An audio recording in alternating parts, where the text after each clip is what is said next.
enfim, o que acontece é que em 94... em 93, aliás, em 94 morre o Senna, em 95 o SBT... Você estava onde na morte do Senna? Você estava no... Em Imola. Você estava lá? Tava. Eu anunciei a morte dele, né? Como que foi? Porque eu estava em casa, eu lembro, era um domingo e tal. Inclusive a frase que eu usei, as pessoas lembram até hoje, uma notícia que a gente jamais gostaria de dar, morreu Ayrton Senna da Silva. É porque quando acontece um acidente, ninguém sabe direito o que aconteceu. Onde você estava? Para você chega como a notícia? Olha, alguém está em campo? Aquele fim de semana, foi um fim de semana... Isso, eu vou tentar resumir aqui, isso é um dos capítulos do livro, né? Mas enfim, foi o fim de semana mais diferente, mais nefasto de toda a história da Fórmula 1, porque na sexta-feira você teve o acidente do Roland Ratzenberger. Exatamente. Aliás, desculpe, na sexta-feira você teve o acidente do Rubens Barrichello. Ah, esse eu não sabia. Na sexta-feira você teve o acidente do Rubens Barrichello, um acidente extremamente grave. O Rubinho quase morreu, o Senna foi um dos primeiros a chegar no local do acidente, socorreu, ajudou a socorrer, foi no hospital visitar o Rubinho. No sábado morreu Roland Ratzenberger. Exatamente. Entendeu? E o próprio Senna me contou que ele não tinha morrido na pista. Que ele não tinha morrido no hospital, mas sim na pista, que ele morreu na pista. Aquilo abalou ele pra tinha caramba. sido contado uma mentira, porque pela lei italiana, quando acontece o que eles chamam de sinistro, o evento tem que ser automaticamente suspenso. Então a corrida que vitimou Ayrton Senna não poderia ter sido realizada, porque o evento deveria ter sido suspenso. Se seguisse a lei... o Senna me contou isso. Se seguisse a lei, ele não teria morrido. O Senna me contou, olha, Sabrina, eu vou te contar, você não pode falar, eu respeitei isso.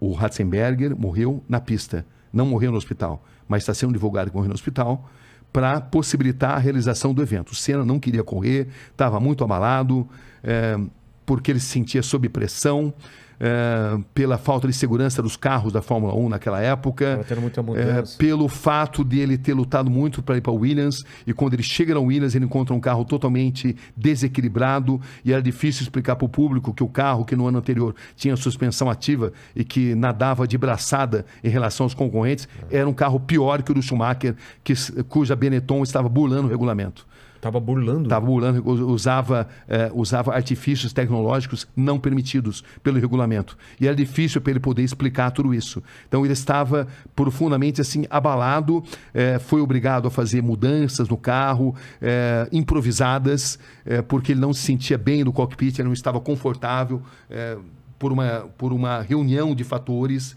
E o fato é que o Senna quase desistiu de correr naquele fim de semana por todos esses elementos, né?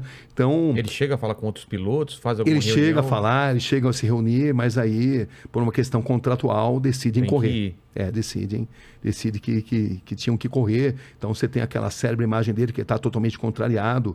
E contrariado também porque ele tinha um carro inferior ao do rival. No braço ele conseguia as pole positions. Ele não tinha marcado um único ponto, era a terceira corrida da temporada. Nas duas anteriores ele não tinha feito um único ponto, que tinha sido no Brasil, em Aida, no Japão. Ele tinha sido pole position, mas tinha quebrado.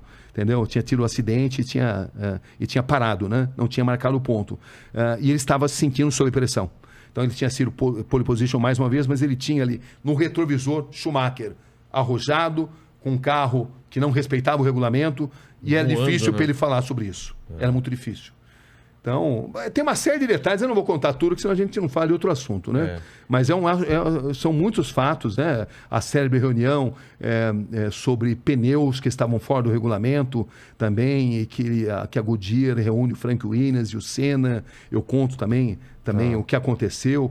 O fato é que a cabeça do Senna estava muito abalada, porque uma gambiarra tinha sido feita no carro, porque o carro era inferior e porque essa sucessão de acidentes tinham mexido com o emocional dele, né? O acidente gravíssimo do Rubinho, que por um triz não morreu na sexta, o acidente fatal do Roland Ratzenberger, enfim, era um piloto muito diferente daquele que a gente estava acostumado a ver e sob imensa pressão de vencer. Total. Porque patrocinadores pressionavam, a torcida pressionava, o mundo pressionava, porque ele era o melhor piloto. E ele não sabia como explicar, como falar para a opinião pública a situação que ele estava vivendo. Como é que ele vai explicar com um carro que no ano passado não dava nem graça, né? O Mansell ganhava e quase que podia parar o carro para tomar um cafezinho, né? Entendeu? Com a suspensão ativa. Pareciam duas fórmulas diferentes, né? A fórmula da Williams, com a suspensão ativa, que depois tinha sido proibida, né? Foi proibida. Quando foi proibido, o regulamento mudou. Mas aí a Benetton arrumou um jeito de bular o regulamento. E ela estava bulando o regulamento, usando várias armas não permitidas pelo regulamento. Mas era difícil para denunciar isso daí, porque existe ali todo assim, um corporativismo dentro da Fórmula 1. Claro. E esse corporativismo fazia com que o Senna hesitasse em denunciar, mas ele, nas entrevistas que ele me dava, ele mostrava todo o seu descontentamento. Eu lembro de uma entrevista célebre que eu fiz com ele em Aida, na corrida anterior, onde ele mostrava todo o contentamento. Que o carro está ruim, desequilibrado, instável, nervoso. Ele usou essa expressão. Foi a primeira vez que ele falou isso daí, numa corrida ali, lá no Japão, que foi a corrida anterior. Então, era todo esse contexto que existia ali, né? E quando acontece o acidente, parece que não tem imagens do acidente mesmo. Então, esse é um outro... Eu fui o primeiro cara a praticamente desvendar essa imagem, que a Foca dizia que não tinha essas imagens, mas aí eu consegui uma série de depoimentos de pessoas que diziam que tinham visto. Eu peguei o Bernie Eccleston, que era o presidente da Foca, o todo-poderoso da Foca, e eu o confrontei com esses depoimentos. Olha, existe essa imagem. Falei, tá certo, é verdade. Eu vou te mandar. Ele mandou essa imagem. Mandou? Só que a imagem, 1 segundo antes do choque no muro, ela desaparece. Eles deram a explicação de que o diretor de imagens havia cortado para uma outra imagem e que nem todas as câmeras tinham videotape.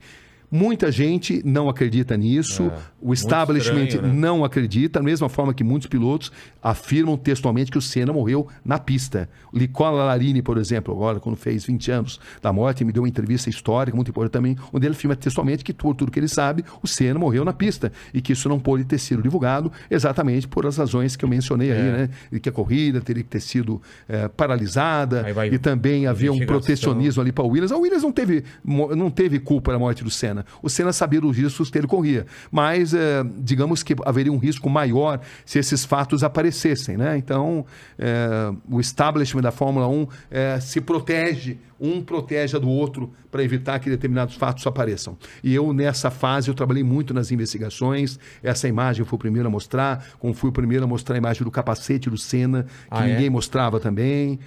Enfim, essa... Um parafuso... O braço da suspensão. O braço da suspensão, né? O braço da suspensão que se rompeu, exatamente porque o carro estava instável, o braço da suspensão se rompe e ele vai direto contra o muro da Tamburello, né? Uma cena muito estranha, era uma né? curva de alta velocidade, onde ele bateu numa altíssima velocidade, mas o Senna não tinha um ferimento no corpo, ele só tinha no cérebro, entendeu? Porque o braço da suspensão, quando se rompe, ele se transforma numa lança, que entra e sai do capacete, num diâmetro muito pequeno, um tamanho muito reduzido, e que o Senna teve má sorte. De outra forma, ele teria saído andando dali, entendeu? Porque ele não tinha outros ferimentos no corpo. Não foi um impacto... O que se acredita é que o fato do braço da suspensão ter se rompido, ele se transformou numa lança que entra e sai do capacete, num pequeno orifício, muito pequeno, eu vi ali. E essa imagem do capacete, que também não era revelada, que eu fiquei, como eu te falei, muito tempo ali investigando isso, mostrando isso. Quem tiver interesse em ter mais detalhes sobre isso, está tudo nesse livro aí. Tem muita coisa que jamais poderá ser divulgada, né?